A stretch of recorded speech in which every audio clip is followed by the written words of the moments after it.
Good morning, Miss. My name is Reymart Martinez from BSN2 Mercer, and I'm going to talk about nebulization therapy.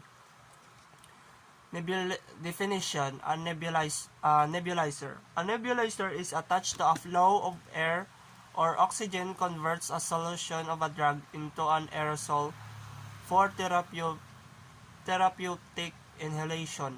Assessment: evaluate patient's needs for nebulization.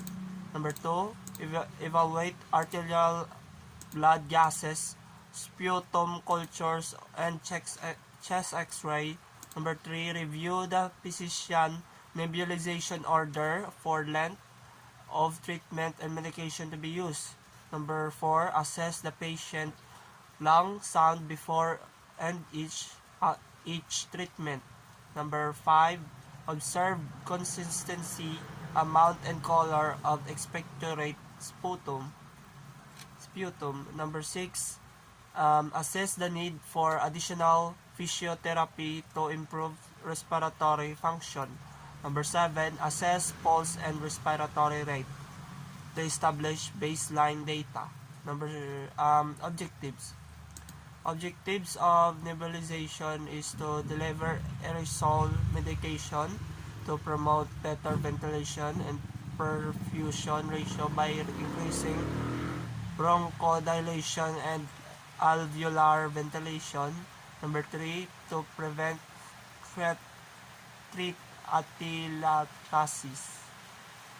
Ang equipment: prescribed air supply, pipe and cylinder or via portable air compressor, adapter, nebulizer apparatus machine, mouthpiece or appropriate oxygen mask.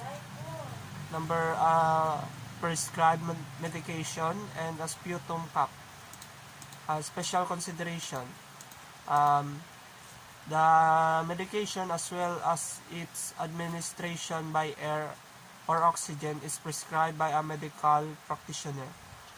Number 2, it may need to be diluted with 2 to 3 ml of normal saline, and its normal prescribed is 3 to 4 times a day. Procedure may be coordinated with chest physiotherapy or may be administered by a nurse or physiotherapist. And last, for a patient with asthma, estimation of peak flow of tidal volume may be recorded before and after nebulizer therapy.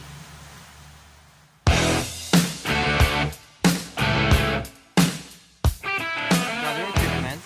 Check medication order against the original physician's order according to agency policy. Clarify any inconsistencies. Check the patient's chart for allergies.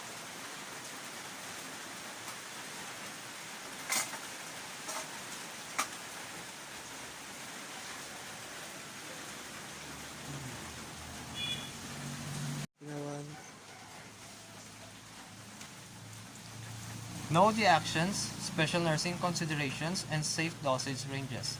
Purpose of administration and adverse effects of medication to be administered.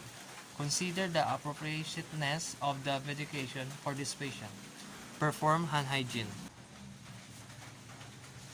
Place medication on a tray or move the medication cart outside the patient's room, or prepare for administration in the medication area.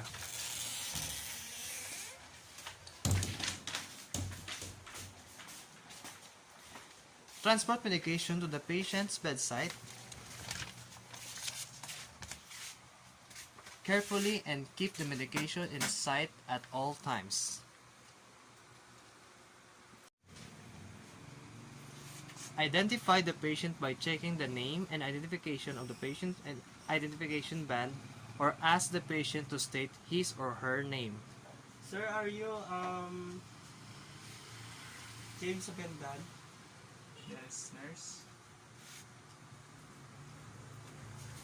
Explain the procedure to the patient. So, sir, ang ma-nebulize na subong ma-inhale ka ang aerosol, ang medicine. Yes. So, Fill the nebulizer cup with the ordered amount of medication.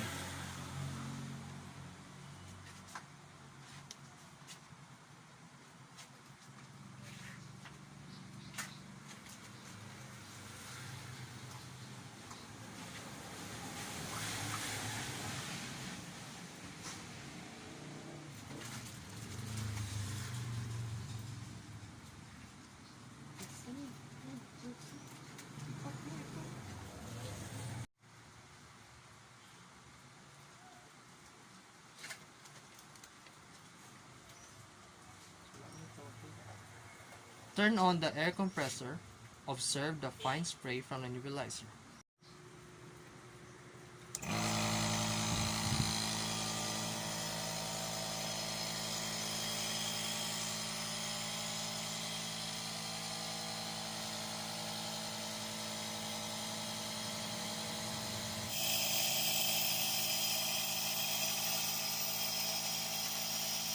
Observe the fine spray from the nebulizer.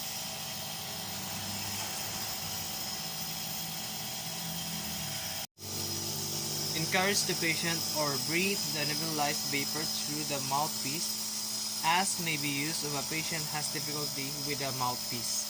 Sir,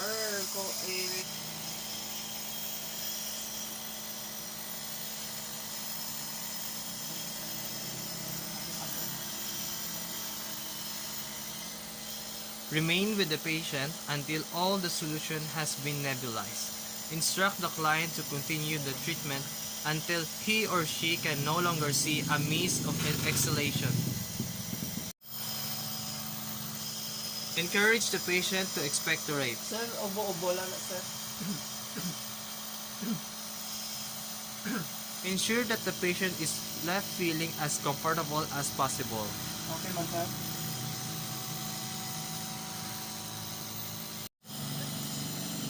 Wash and dry the nebulizer, tubing, and mask or mouthpiece with a warm soapy water.